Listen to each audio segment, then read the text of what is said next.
Well, good Yeah. afternoon. Oh. Former Governor Blagojevich, we appreciate it so much. Thank you so much. It's been a whirlwind since you've been back, since we even learned that you were going to have your sentence commuted. Did you speak directly to President Trump yet? No, I haven't. I understand that he did call Patty, though. Yes, he did, and that's awfully nice of him. And was that how she learned that you were going to be released? Yes. What did she think?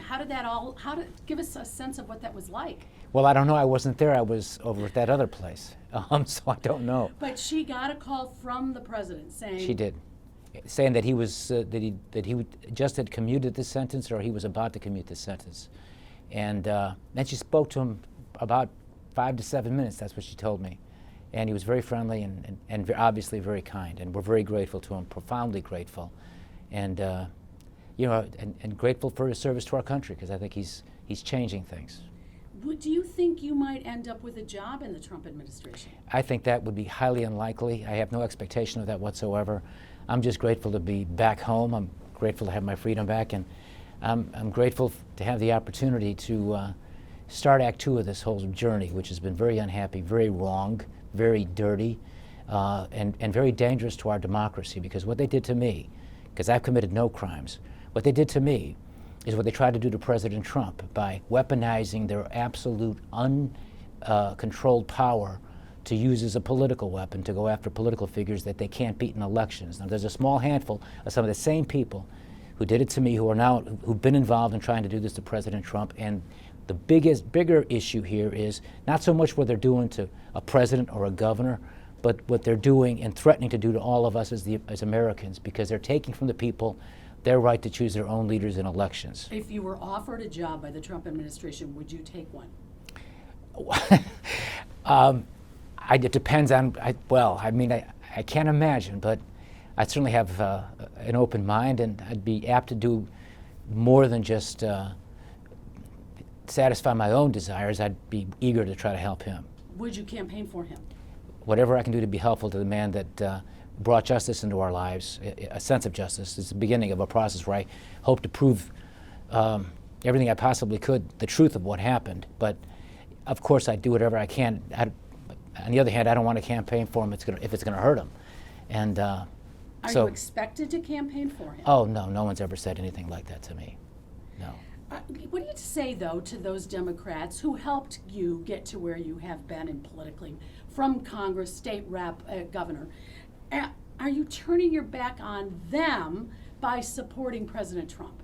You know what the president has said on various issues, whether it be immigration, women. We could have a list Sure. that don't line up with Democrats. How do you reconcile that? Well, nor do they line up with a lot of the priorities I had when I was governor and had the ability to do things, or the positions I took when I was a United States congressman.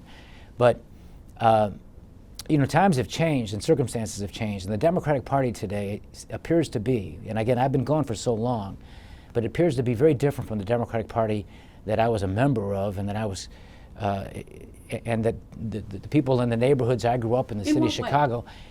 The Democratic Party no longer speaks to the average, ordinary working person, factory people like my immigrant father.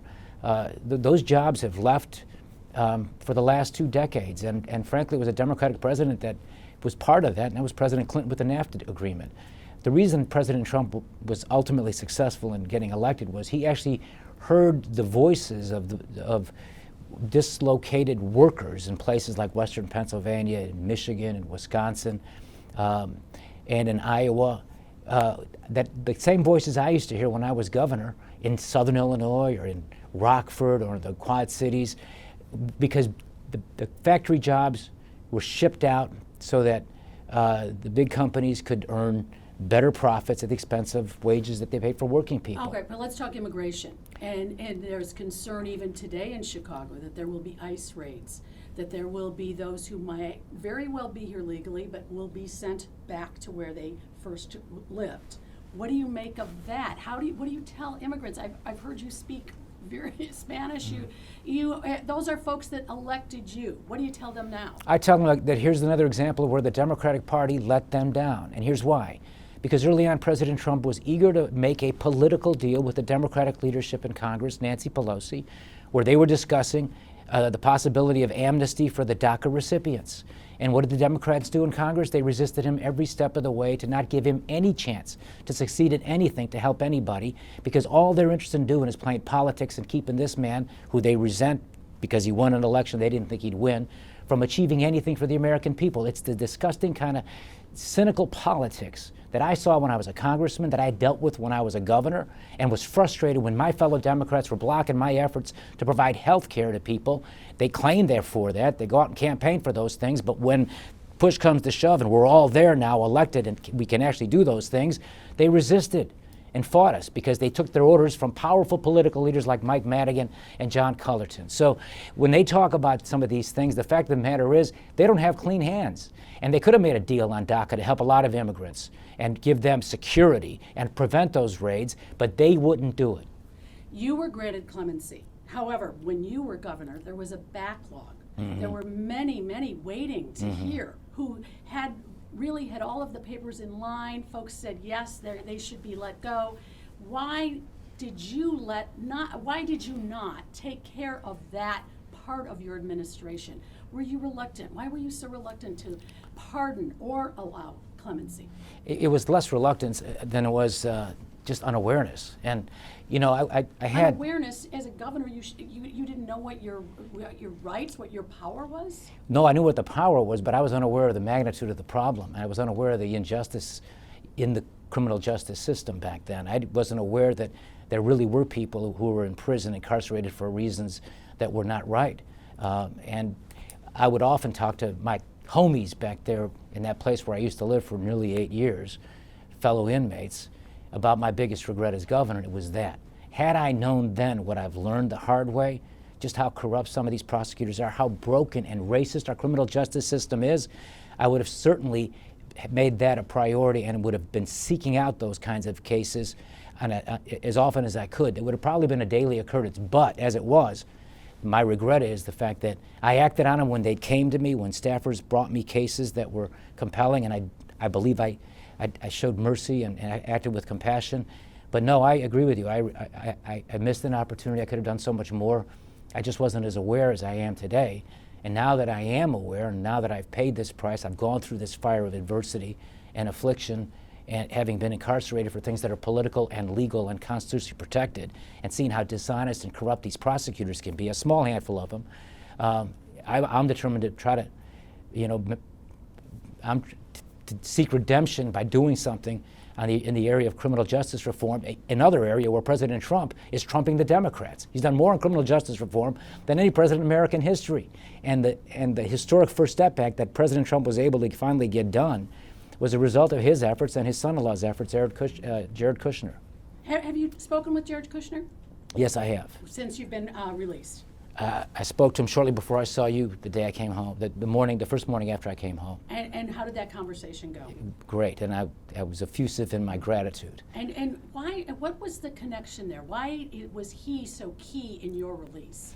I don't know. You'd have to ask him that. I do know that his family is not a stranger to what happened to my family.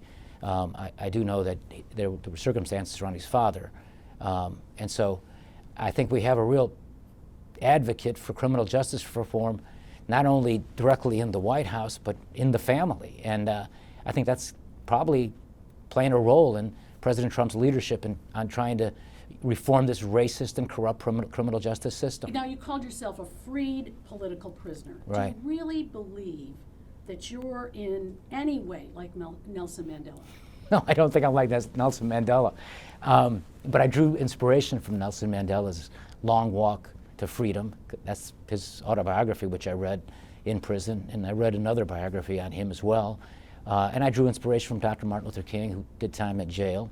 I drew inspiration from Gandhi, who knew what it was like to be in prison. Now, let me be very clear here. I'm not comparing myself to Gandhi or Martin Luther King or Nelson Mandela. I made the mistake on your network, in fact, when I did my first interview after I was arrested, to talk about how they were inspiring figures to me, and then all of a sudden, the media, I don't want to quote President Trump and call you guys fake news, but the media said, oh, he's comparing himself to Gandhi and Nelson Mandela and Dr. Martin Luther King, and the fact is I'm not. I'm simply saying when something like this happens to you and you're in a place like that, and you've been living a law-abiding life your whole life. I was a former prosecutor myself, and here I find myself being arrested at 6 o'clock in the morning, a non-violent allegation with SWAT teams surrounding my house. How do you like that? SWAT teams and these dirty, dishonest FBI agents arresting me. And I'm thinking to myself, okay, I got to find some inspiration here, as this is going to be a real storm. I expect to see you later in the day. Lightfoot, well, I understand that you put her in the same group with prosecutors you feel have overreached. What makes you say that? I read, since you've been released, that that's one of the comments that you made when someone talked about Mayor Lightfoot. Well, it's my understanding that she worked in that office. And so another thing that I've learned from this experience is that they circle the wagons, they protect their own. They're a club. It's a buddy system there. And unfortunately, I've learned that there may be a few judges that maybe are too cozy with some of them as well. As a real small prosecutor under Mayor Daley, when he was the Cook County State's attorney and I was a traffic court, and in the misdemeanor courts, for example, 51st and Wentworth, a long time ago, I saw how those of us who were in the courtroom developed a special relationship with judges. It's a natural thing. And I think it's important for judges probably to maybe have their offices in buildings where these prosecutors aren't, have some separation. Because when you're going to a Christmas party with a judge and a prosecutor, and then the next week you got to face that judge if he's sentenced, and you're not one of them, they have the home field advantage, and it's really uncomfortable and frankly frightening. What role did Reverend Jackson play in your release? My old friend, God bless Reverend Jackson. I hope to see him very soon. I know he's been heroically battling Parkinson's disease, but he played a very big role, and I called him just moments after I was finally freed at that place I was at, as I was en route to the airport, and called him and Jesse Jr., my old friend in Congress and in politics, Congressman Jackson. They were some of the first two that you spoke to when you left prison. That's right. I called Patty, and then I called Reverend Jackson. And it was great to talk to him. It was good to hear from him. And again, I'm looking forward to seeing him once this kind of circumstances settle down. But he played a very instrumental role. And I told him, 20 years ago, Reverend, you and I had the opportunity to go visit the place my immigrant father, came from, Yugoslavia, during our war with that country. And 3 American soldiers were taken captive. I don't know if you remember that, Mary Ann, but that was back in May of 1999. I was a young congressman, and I spoke the language that my father taught me, and I was able to assist Reverend Jackson do what he does so well. In fact, no one does it better, and that is, freeing Americans who are imprisoned in foreign places. And I said that was a gratifying experience that I had to visit the place my father came from, because I'd never been there before, to serve our country and bring our boys home. Never could I have imagined back then, 20 years ago, that 20 years would go by and Reverend, you'd be doing this again, only this time you'd be helping to bring me back home. So we had a nice conversation, and I'm very grateful to him and Jesse Jr., and I hope to see them in the not-too-distant future. What about Governor Pritzker? Would you like to see him? I wonder, there was some controversy during his campaign. Are you surprised he's the governor? Certainly the tapes of the two of you speaking about the Obama Senate seat, about whether or not he might be appointed treasurer. What about those conversations? What do you make? Was he considered a friend? He was a friend and a supporter and a big contributor. He contributed a lot of money. He would write $130,000. Is that what it was? Yeah. I mean, that's a significant amount of money, and he called me to ask me if I'd consider making him the senator. And I told him. Did he call you? And because the conversations that we heard only talked about that he was interested in perhaps being the treasurer should Alexei become the senator. Yes, that was the fallback ask, because shortly after I told him it was highly unlikely that I would choose him for the Senate, he asked that if I picked Alexei, would I consider him for treasurer? I think that was what he asked for. And wait, I just wanted to clarify. Yeah, was it treasurer or comptroller? And it was treasurer. But did Pritzker called and asked to be the senator? Yes, he asked me if I would consider making him a senator. And I told him that it was not very likely, that what I was looking for was a candidate who was African American, if I could find the right candidate, because President Obama was leaving the Senate, and he was leaving behind 99 United States senators, and not one of them was African American. So if I could find a qualified, capable person, we were looking for a military hero. We talked for a couple days about Oprah Winfrey. How would you even approach her? How would you ask her? And she's probably way too big to even consider something like that. We talked about a whole bunch of people. And so I told him, and I was very frank about my desire and hope to fill Obama's seat with someone who's African American, so he was probably not in the running. So then he asked me if I'd consider him for either comptroller or treasurer. I can't remember which one it was, but I told him I was surprised that he was interested in it, but he said he was. And, when you hear that he no longer speaks highly of you, Yeah. what do you make of that? He went from a businessman to a typical politician. That's what I make of it. I'm disappointed to hear that, but I understand he's got his own troubles, that he's under federal investigation for some sort of property tax fraud or something. And I think you call it Toiletgate. Is that what you guys are calling that? I'm not sure it's federal investigation, though. I mean, there were some questions, I believe, Okay. More county and state about Okay. that. Yeah. So, But you might be, I'd have to double check that. yeah, knowing those guys as I've learned to know him, who knows? That's very possible. He could be facing something like that. And so therefore, he probably wants to be careful what he says. And, it's disappointing, and I wish he would show a little more backbone, but that's all right. He was good to me, and I like him. I still don't dislike him. Let's put it this way. I've got a lot of other people that I'm trying to work to forgive, and he's not one of them. And President Obama, what role might that have been? I mean, he apparently was interviewed. The transcripts with the FBI have been kept secret. He, as well as Valerie Jarrett, perhaps Rahm Emanuel, those notes were never made public. What do you think that Barack Obama contributed in your investigation, if anything? Well, the whole discussion about a political deal on the Senate seat, I never tried to sell a Senate seat, and by the way, the appellate court reversed that. It was never a crime. They called it routine political log rolling. These are the big lies that were told by these McCarthyite prosecutors. But that whole discussion began when President-elect Obama, on the Monday before the Tuesday election, according to the sworn testimony of Tom Balinoff, the big labor boss, that Obama asked him to come and see me and to discuss the possibility of the candidate he was interested in and to see what I might be interested in. It was perfectly appropriate, perfectly routine, and I was eager to be to have the meeting and to discuss it. And the very next day, those discussions began. What should we ask for? This is effing gold, and I'm not giving it up for nothing. We're not just going to do it to please them. Is there something we might consider getting? I talked about possible cabinet positions, which were highly unlikely. I knew that. I talked about ambassadorships. Would I even want that? I didn't really want that. Who was this conversation with? With my top staffers, my lawyer. But not with then President. No, I never talked to him about any of this. No, he had nothing, no conversations with me whatsoever. No, you but never met with him? You never spoke to him on the phone? No, but I met and discussed several times with Tom Balinoff, his emissary. And these conversations, some of them were with Tom Balinoff, and he said, I'll report back to you and I'll let you know. And then, like I said, we even discussed, what about an ambassadorship? Would I be interested in something like that? And even there, I was confident I didn't want it, but we discussed possibilities, because some people thought you might be interested in something along these lines. I think I joked and offended the Macedonians by saying they won't even offer me Macedonia. I remember that? So I want to apologize to the Macedonians. It's a beautiful country, a lot of history. Alexander the Great came from Macedonia. Do you think you would ever run for federal office again?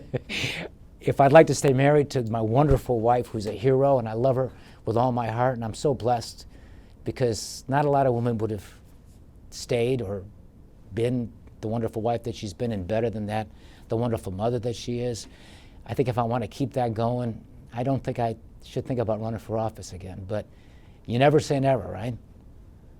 I shouldn't say that, but it's highly unlikely, honey. I'm sure I'll never do that again. What about your brother Robert? And let me just say this, my advice to your children: stay out of politics. Some of these people, they'll throw you in jail for it. What about your brother Robert? I love my brother. He's a good man, and he did nothing wrong. Well, no, I've been home just now, and I've been busy running around and doing things. Would you like to talk to him? Sure, absolutely. Yes, of course. Why has it been so strained? I don't know that it's strained. If you don't talk to your brother, that well, would I've be been in prison strained. for 8 years. It's not like I talked to a lot of people. And let me explain how I did my time. You got to discipline yourself. This is not a happy experience. It's a miserable experience. It's almost unimaginable in how unhappy this experience is, because you're taken away from the people that you love, and that's the hardest part. And when you have young daughters, as I had, my little Annie was 8 years old when I left, and she's 16 now. I saw her drive to school today. She drives. Amy was 12 and a sophomore in high school. 16. she was, yeah, I'm sorry, she was 16. I'm getting the ages, but she was 16, a sophomore in high school, and then to leave them, and then to leave your wife and your home, and then really a very difficult thing. You're unable to protect them and provide for them, and you worry about them. It's not a happy experience. So. Were you in a cell? Were you in a room? What was that like? Yeah. Where did you sleep? Well, the first 32 months I was in the higher security prison. I think I'm the only governor in American history to be put in a place like that. It's a tougher crowd. I mean, there were men there who committed murder. There were drug dealers, cartel members. There were gangbangers and bank robbers, con men. Only 2% of the 900 or so inmates there were white collar. The cell was, you have to work your way up to get a cell because you're first put in this area where there's like 90 guys. It's this big open area. And then you got to work your way down and get seniority. It's kind of like sitting on a committee in Congress. If you want to get a chairmanship, you got to work your way up with seniority. So when you're low man on the totem pole, you're on the top bunk. And then if you behave yourself and you get some seniority, you can get the bottom bunk. And then if you're really fortunate, you can leave the inner city and go to the suburbs and get a cell of your own. And there's, well, a cell with 2 guys in it. So eventually, after maybe the first year or so, I worked my way into a cell, which I was really indifferent about. It didn't matter. Either place was miserable. It was a 6 by 8 foot cell. It had these concrete walls that were painted stark white. There was a little window there with bars on it, and 2 little chairs, and again, not a lot of space. I slept on the top bunk, and I would often do, like, in that space, I'd do a lot of push-ups, and then you learn to do pull-ups from pipes that they have, because it helps you do your time, and your movements are restricted at that prison, unlike in the camp. So you're spending more time in places like that are frankly squalid. Were you ever a victim of violence? No, I was not. As governors go, I consider myself a relatively tough guy. I feel like I would have been all right fighting back. I was good, and I grew to really come to like a lot of my colleagues. Most of them, were criminals and were guilty. The overwhelming number of them were guilty of the crimes that they were in prison for.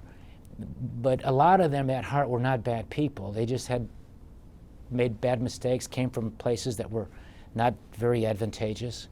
And virtually every one of them was over-sentenced, which is another issue that I hope to be able to speak to, because and another thing I learned was how racist this criminal justice system is, because a lot of those guys that were over-sentenced were black and Latino. They did it, they sold the drugs, they're black and Latino, and you're going to prison for 26 years on a first offense. And then you got white-collar guy, you have sex offenders there doing 2 years. The average rapist in America does a little more than 4 years in prison. You're a first-time nonviolent drug offender and you're black, we're going to throw your ass in prison for 26 years. What did they call you? Gov. I didn't ask for that, but that's how it just developed. And what did they think when you were leaving this week? I think they were amazed, and I think overwhelmingly very happy. I met some guys in there that I consider friends. I would bet. Yeah. I mean, is it the adjustment sort of? Do you wake up kind of, where am I? You mean home right now? Yes, I do. I'm cutting myself shaving. I haven't learned how to do that again properly. There's a whole bunch of things I have to relearn. My first morning at home, before I saw you guys, no, the second morning. It was the second morning.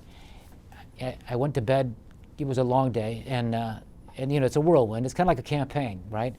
But you go on energy, and you draw on it. You feel good doing it, but then afterwards you realize how tired you are. And I went to bed around maybe midnight, and slept soundly for about 3.5 to 4 hours, and then got up, and wasn't able to go back to sleep. So I figured I'll get up and I'll get some quiet time and try to prepare for the interviews and things the media things that we had before us. And I'm stumbling out of the room, and I went downstairs, and I went to a room. It was dark, and I couldn't remember where the light switch was. And so I'm feeling on the walls, where it could be, because I didn't want to turn the light. I didn't know where the light was. And so I never did find that life switch until it became daylight and I saw it. I gave up on that one and went to another room where there was a lamp and I pulled the cord. So it is an adjustment. Go back to what prison life was like. What did you do to make any kind of money there? And what kind of money was it? Well, it was, they make you work in the kitchen when you first get there. And so I spent the first 90 days in the kitchen warehouse. You'd start at 6 o'clock in the morning and you'd work till about 3:30, 4 in the afternoon, about 3:30 in the afternoon, 3:30. And that was like, you know, it was kind of going back to my beginnings. It reminded me of the... Washing dishes? Washing dishes and pots and pans I would do later on in my experience. Cooking?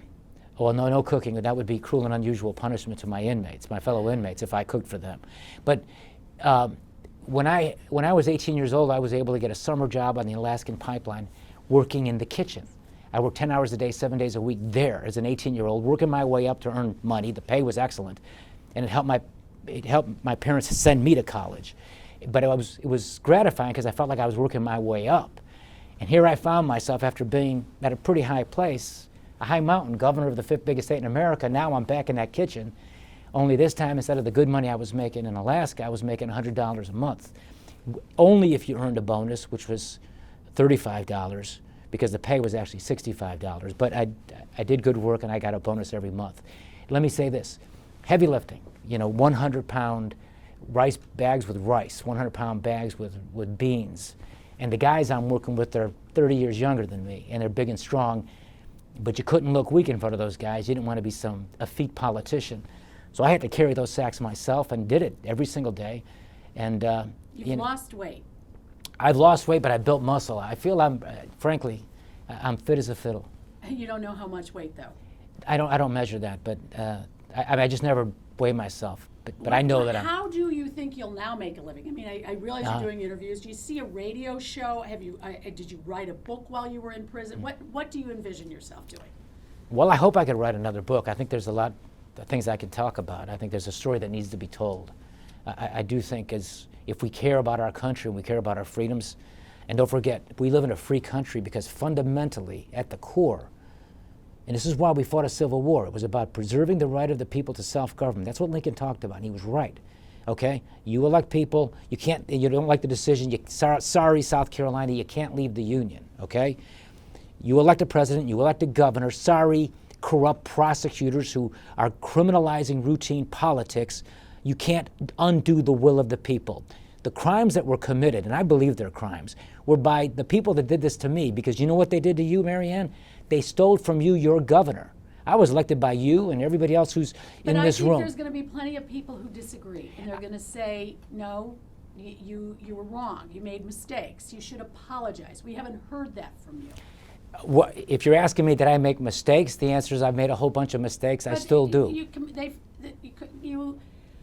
What about the Children's Hospital? What about the racetrack? You can't trade favors for campaign Exactly. contributions. You cannot trade favors. There should be no quid pro quo, and there wasn't. And there was no evidence of any quid pro quo. And I would urge you and implore you to please go back and take a look at the court record and see where the judge actually says in court, I don't want to even hear the phrase quid pro quo. And take a look at the jury instructions they used to convict me. There's no requirement to prove a quid pro quo.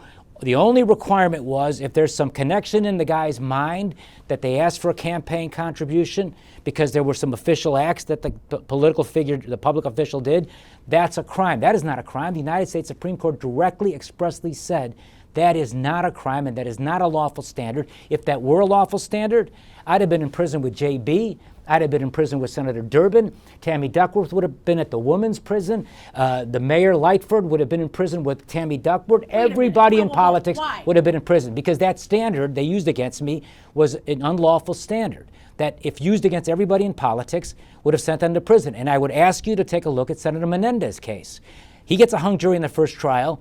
Unfortunately for me, I didn't have his judge. His judge was a judge that looked carefully at the law and decided there's insufficient evidence here because Senator Menendez, there was no evidence of a quid pro quo. There was no evidence of a quid pro quo in mine.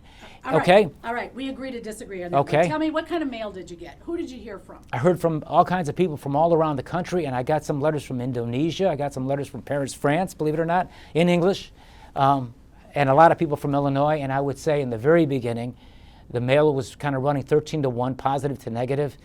I was in that business that you count those things. The negative ones stung. Some of them were not very kind, but the positive ones were very heartwarming, very gratifying. By the time I left, they were almost all. Anyone interesting? Anyone that we would know that wrote you that we would be surprised that you heard from? What do you mean? I don't know. It may be another politician or just a name that we might know, a celebrity of some kind. A celebrity? No, I can't. Any other politicians? Did everyone desert you? Well, Patty didn't. Amy and Annie didn't. And Leonard Goodman, my excellent lawyer, didn't. And Shelley Swarovski and my other attorneys didn't. And my friends who I grew up with didn't. And but no, it's a lonely situation. And the people that were brought into court to testify, they were victims too. They were getting muscled to do that. They were victims of shakedowns. These prosecutors will shake down people to say certain things about other people because they threaten them with long prison times. And pretty much all the testimony and all the evidence was factual. I'm not disputing that I said the things I said or the things that were being characterized. On tape, so how can you? Yeah, but okay, and if again, I would urge you, take a look at what was said on those tape recordings and find me an express quid pro quo where the law requires that. Otherwise, it's routine politics protected by the Constitution as a First Amendment right. I don't know if telling a children's hospital that you will not give them the money that they need to run their hospital unless they give you a campaign contribution is not illegal. Bring it to me. Talk to me. If I did that, that would be a crime. I never did that. There's no evidence of that. They never alleged that.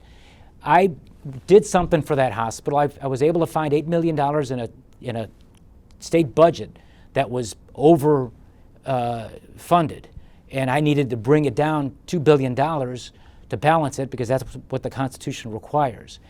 But I still found money, $8 million to help the Children's Hospital. My cousin Eli was 12 years old when he died at that hospital when I was 10. That hospital has always been special to me. I was a congressman that represented that hospital in Washington. As governor, I never said no. And I got a phone call from Dusty Baker in September of 2008 when he was the manager of the Reds, because he used to be on the board of the Children's Memorial Hospital. And 2 years earlier, when he was still Cubs manager, he was on that board, and he had called me once to see if I could find some extra money for the hospital, and I found it. He did it again this time because they were smart. They know.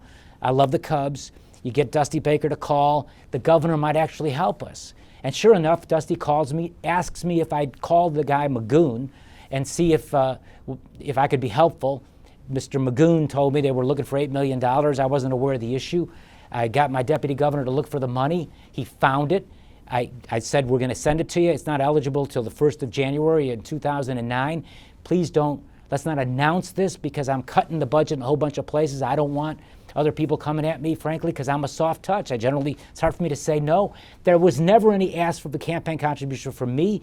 There was never any ask of a campaign contribution ever connected with that $8 million. Okay, Days later. Let's talk about what's going on today. Okay. There's a lot of federal investigations going on. Okay.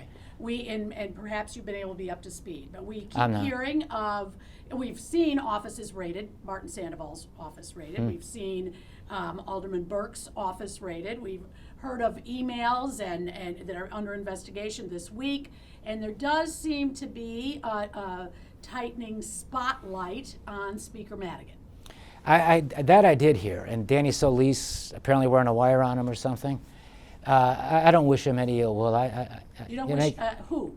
Well, Madigan and I didn't really have a great relationship, and he's the problem with government politics. He's one of those entrenched political guys that have been there for 100 years and, interestingly enough, got wealthy through the process, like Cullerton, the state senator and the Senate president. These guys have been in politics all their lives. Somehow, when it's all over, they're really wealthy. But having said that, there's legal ways to do that. I'm not suggesting that they didn't do it that way, but there is this swamp in government, whether it's in Washington or in a place like Springfield, and it's the establishment that resists those agents of change, like President Trump and, frankly, like me. I was reordering the priorities of the state. We're not going to give it to some special interest group. We're going to give it to provide health care for children. And I came across those entrenched protectors of that status quo, and no one does it better or has done it longer than Madigan. Having said it, I don't like to hear that he's under federal investigation. I don't wish that on anybody, and certainly not him. You wouldn't be one of those applauding should that happen to him. Should he face the same fate you have faced? I don't want to see that happen to him. It would be good for Illinois if he wasn't speaker anymore and if he got out of politics, because he's been blocking progress for 100 years. But I don't want to see that happen to him, no. In March, when you go to vote, if you should go to vote. I don't know that I'm allowed to vote, but if I did. You're allowed to vote. We've checked. Are you kidding me? Yes, you're allowed to vote. Then I'm going. And it's a primary. You have to ask for either a Republican ballot or a Democratic ballot.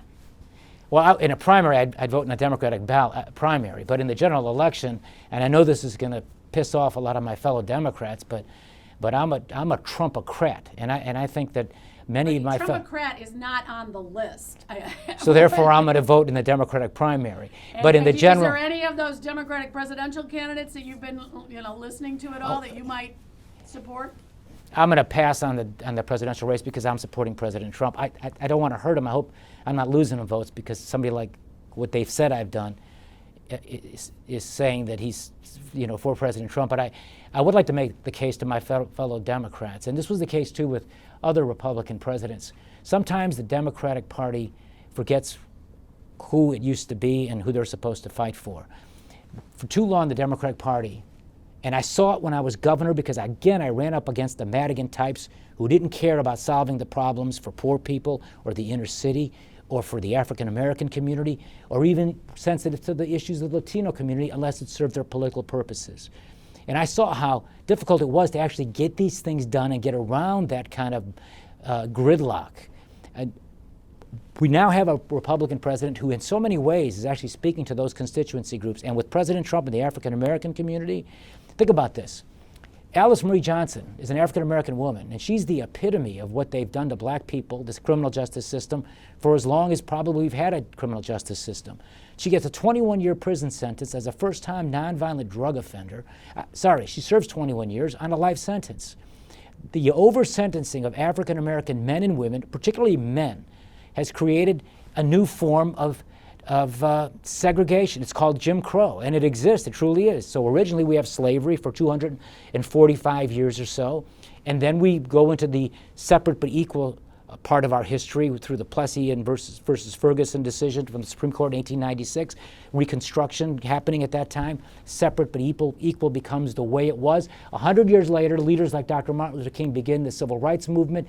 All of those barriers are gone. But today what we have now, the new form of that, is mass incarceration of young black men. And President Trump and Jared Kushner, this is a proven fact, are actually doing something to undo that injustice caused largely by the racist injustice of the 1994 crime bill supported by President Clinton and Senator Durbin. All right, your law license has been suspended. Next week there will be a hearing to perhaps have it permanently taken away. Will you be there? Will you fight to keep your law license? I'm not interested in getting the law license back. I think they're trying to muscle me into making some sort of acknowledgments that would be dishonest, frankly. One of the ironies is that they should, frankly, do their jobs over there at the Attorney Registration Disciplinary Commission, and they should investigate the investigators. And if they look superficially at the unlawful jury instructions that were used to convict an innocent man, then I think they would disbar those people who did that. They'd have to. Well, in another sense of superficial, we have to ask, what about your hair? Are you going to leave it gray, or are you going to make it black again? It was never black. It was sable brown, number 47D. Okay, get that right. You know what? I've lived with this now for so long, right? I discovered it when I got there. The second haircut, I didn't realize there was that much that was covered. Because once I started seeing some gray, one thing led to another, and there it was. But so natural is how you're going to be for now, or are we going back to that sable? What was it again? It was sable brown, number 47D. I don't think I'm joking. I don't think it was 47D, but I don't think I'm going back to that. How would I explain it? Right? Have you taken a run yet? No, and I'm dying to do that. I hope to do it tomorrow. Opening day for Wrigley. Will you be there?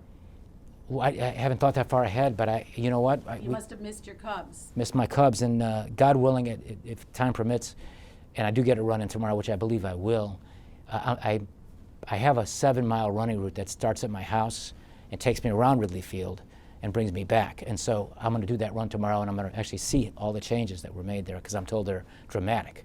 Did you watch the World Series game? I caught the very end of the game with Cleveland when we were behind and we came back and won, and I was able to see that part of it. But otherwise, you had not watched much of the games. No, it's interesting because there's a lot of interesting practices in prison, and football, the NFL is big in prison. The NBA is very big in prison. The TVs are segregated by race, and so there's the African American TV, the black TV, there's the white TV. This is really interesting because you walk into this world that's about 100 years from before, and then there's the Latino TV, and it's territorial, and you might get effed up if you go to a TV that's not your race. Now, I've been very fortunate to have friends, African American colleagues of mine in prison, who were very gracious and allowed me to watch sports with them in their TV room, and that's really not considered what you should do, because then the other race, of your own race, they take offense to the fact that you're watching TV with the black guys. But I think. Is there anything you miss about that experience, about being in prison? I mean, you were there for 8 years. Is there anything that you miss? That's a great question. My sister-in-law, Mel, came to our home the morning I was returned home. And she said to me, I would imagine, she said, this must be a hard transition for you. And I said, hard transition? That place sucked. No, there's nothing I miss. Not at all. Governor Blagojevich, we thank you for your time. We really do appreciate it. Thanks, Thank you very Marianne. much for your time today. Thank you, Marianne.